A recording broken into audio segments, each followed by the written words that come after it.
I like this method also because, and I think it does tend to stick because it was a collaborative process to create it, right? If you hire a company to go off and do some research and come back with personas, you're like, great, that's nice. But when you work with people collaboratively to come up with something, they feel ownership in it. And they're like, oh, I helped come up with Phyllis. Clearly, I'm invested. Like, I'm going to do what's right for Phyllis.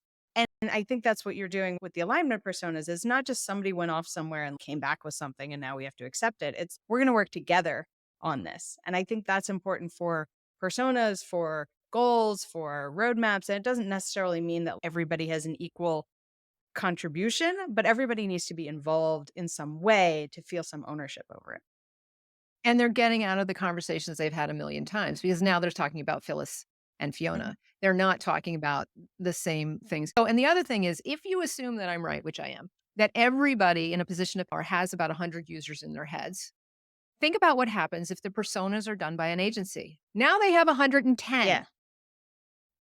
It doesn't they don't replace them, they're additive, Yeah. right? So that one use case, that edge case, when he was sitting next to that other guy on the plane who said, "I tried to use your software while I was jogging, and I couldn't use it because my smoothie fell onto my laptop." You have to get that guy the hell out of Yeah. there.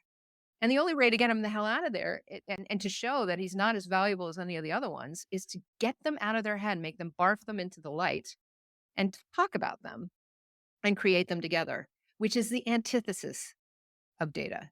Accept that these assumptions that we poo are also based on a pretty rich understanding of the domain and the business issues. Yeah. So us being snobbish about them is not super helpful. The place data comes in is later where you can validate or invalidate them, and you have a chance of doing that.